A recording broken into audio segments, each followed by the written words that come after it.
People are opening their electric bills. It's the same house, same lights, the same air condition running like always. And the number at the bottom is starting to feel like it got an extra AI surcharge that nobody actually agreed to. And the weird part is this: they never signed up to power a data center. They didn't click, yes, I want to help Silicon Valley train robots. They just charged the phone, ran the dishwasher, tried not to sweat through another hot night. But the bill, it changed anyway. And regular people right now, they're doing the math out loud because this deal, it just doesn't make any sense anymore. And that's what we're going to walk through today. The promise was that life would get cheaper and everything would get easier. But then the receipt is saying something completely different.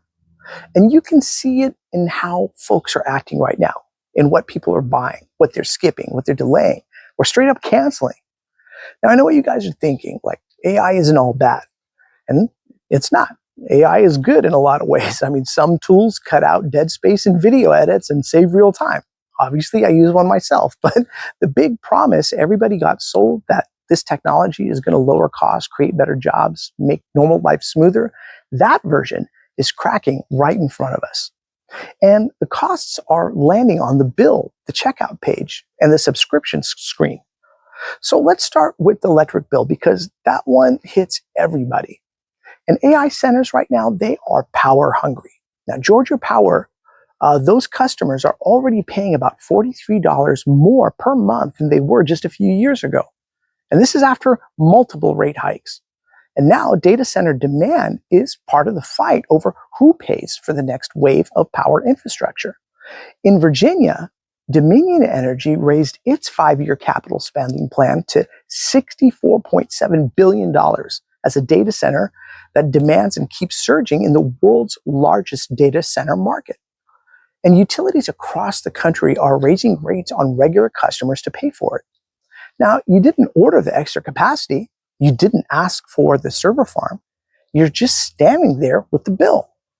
I mean, you open the envelope or the app and you see the new total and you do that little head tilt like, wait, again?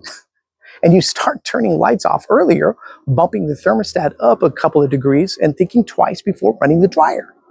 It's like your house got drafted into sponsoring a tech billionaire's science project. And once your electric bill starts acting strange, the next insult shows up on the thing you use to check the bill, your phone or your laptop. Data centers, bought up so much RAM and SSD storage that consumer prices are climbing. Companies like Samsung or Micron, they shifted production toward the high-margin AI chips. And Reuters reported Apple raised prices on MacBooks, iPads, and other devices after memory and storage costs surged. Now, the laptop you were eyeing is suddenly now $300 or $500 more. And you end up looking at the cart, closing the tab, and saying, no, I just can't do that right now. And it's like the future got more expensive before it even arrived. And you're paying premium prices for yesterday's specs. And then just when you think it's all okay, at least the software side is digital, it doesn't need trucks or warehouses. So the subscription screen hits you with, it's a little AI cover charge. Now, Adobe Creative Cloud, Microsoft Copilot, Google Workspace, they add features and pass the higher costs along because business eats some of it. Then they raise the prices on everything else, so you still end up paying.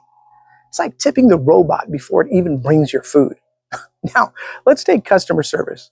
You can call about a bill error or a package problem, and you can get the first chatbot, and it misunderstood you or loops you and wastes 30 minutes of your life. And people are hanging up and refusing to do business until they reach a real human. And one guy described calling for gutters and heard the AI receptionist and just immediately hung up, kept dialing until he got a live person. Another had to cancel AAA after getting trapped in that loop. And he basically said, you know what, I only buy if there's a real person on the other end. And that's not rare. That's the new normal right now. Feels like paying full price for half the service. And that frustration doesn't stop at the phone. For younger people coming out of college, AI isn't just the robot answering calls. It's the reason a lot of entry-level jobs disappear right when they needed them.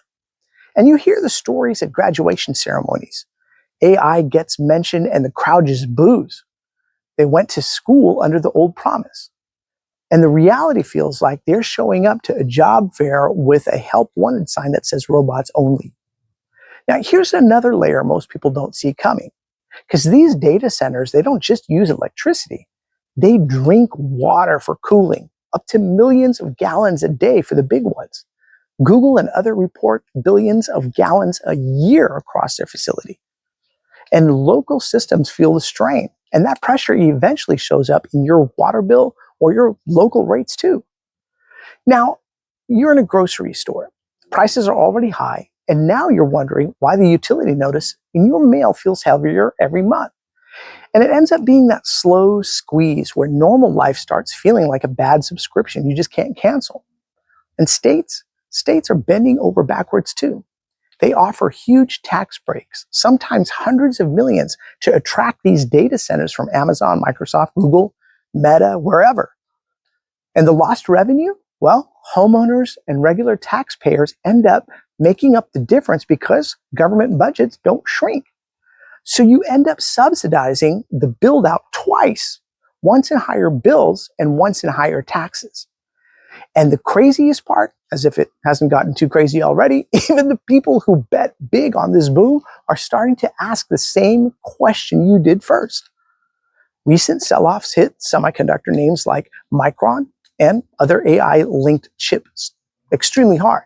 And analysts are warning that too many similar AI models could drive competition higher and margins lower. And the massive borrowing at higher interest rates makes the math even tighter. And Wall Street poured in expecting huge profits. Now, if those profits do not show up fast enough, Wall Street can walk away from the hype. But regular people do not get their higher bills refunded. So what do regular people do? Well, they make different choices now. They're delaying the phone upgrade. They're sticking with the old laptop just another year. And they're canceling services that force the chatbot first. And they're turning streaming into a sometimes thing because between higher internet, higher power, and rising subscription prices, it feels like cable 2.0 with worse options.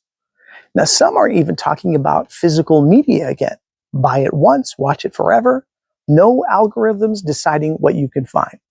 And it's almost like going back to the video store days when new releases actually felt new. Now, this is the part that people feel before they actually say it out loud. I mean, you look at the bill, the price, the renewal screen, and something inside you just withdraws because it doesn't feel worth it anymore. Not because you hate technology, but because the deal changed, the price changed, the math changed, and nobody asked if you were still invited to the benefits.